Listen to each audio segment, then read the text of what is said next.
Hi, I'm Dr. Nancy Tilson Mallett, retired physician, and now leading the creative life of the visual arts. I'm really delighted to be in the Women in History Month at InterUrban ArtHouse with the art show of her art and their art that I was featuring Amelia Earhart. She and I both grew up in Atchison, Kansas, and this is Amelia. Say hi, Amelia. Hello, everybody. That I think Nancy did a pretty good job of creating my image. So I'll get back to why I created her this way at the end. So how did Amelia inspire me?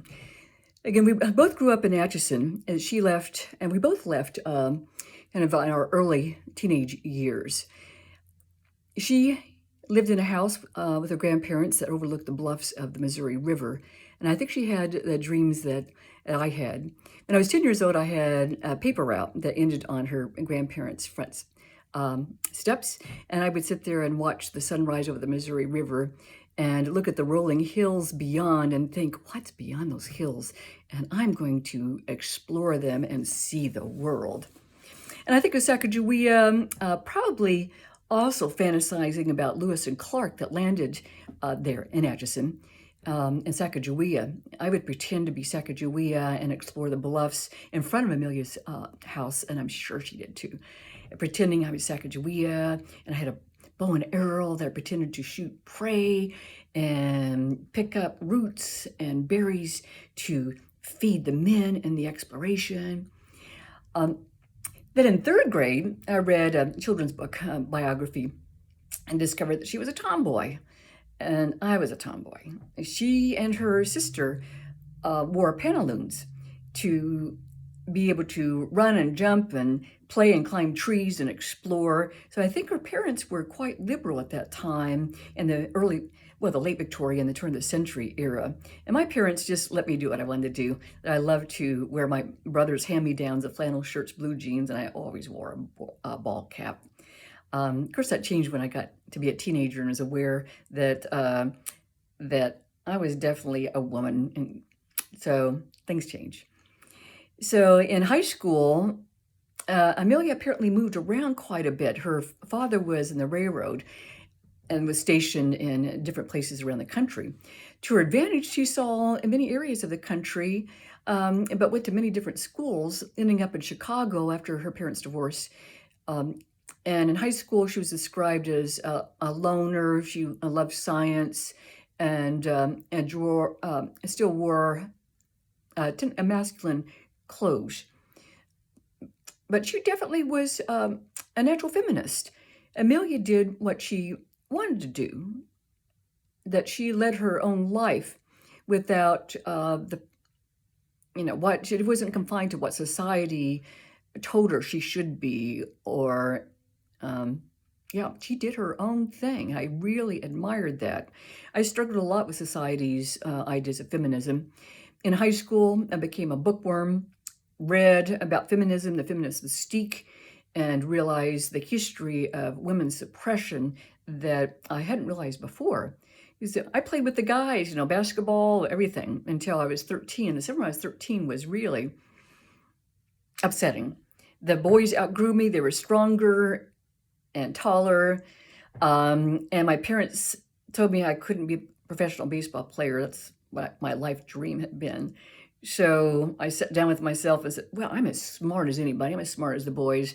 So I'm going to go into science. And later on, I decided to be a physician. I wonder if Amelia had those thoughts, too, of, can I do this? Can I really be a pilot? The biographies I've read don't mention her insecurities or, second thoughts. And it seems like, again, reading about her, the men accepted her and nurtured her and encouraged her. So I hope that's the way it was. The other thing I admire about Amelia is her modern marriage, that Donald Putnam was a wealthy publisher and launched her career and gave her a lot of freedom. And she made it clear that she would keep a separate life and be her own woman. And he was proud of her for that and helped her through her career and her ambitions. Then children, she decided not to have children because of her career came first as being a pilot. But I did have a daughter. And of course, what's her name? Amelia. What did I do with that picture? There it is. That I'm proud of. And Amelia Earhart would be proud of her too. That she's a nurse at Truman Medical Center and has two beautiful, smart boys, my grandsons. Okay, Amelia, it's your time to be featured. So Amelia is wearing the famous pilot hat. I got this, from costume store with her goggles. And her goggles have the Kansas model of ad astra per aspera, reach for the stars with difficulty. And I'm certain that she had her times of difficulties, setbacks, that she always strived to reach for the stars. And of course, to refer to Somewhere Over the Rainbow from Kansas, you got to mention that. Her eyebrows was her plane that I thought would be an interesting set of eyebrows with her sitting on top. Then her cheeks represent the women pilots societies. In here.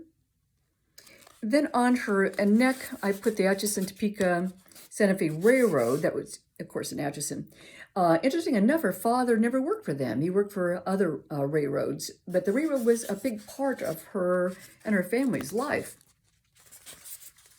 This is the family home of her grandparents where she spent her early childhood and where I sat on the front porch when I delivered papers. And this is of her and her husband, Donald Putman. And I put her, Amelia, her birth date, and the year that she tragically went down in the Pacific and still is a mystery today. So Amelia, thank you for being part of my life, my inspiration. Thank you to InterUrban ArtHouse and Jill Zimmerman for their amazing insight into calling for artists for this fabulous show in March. Bye.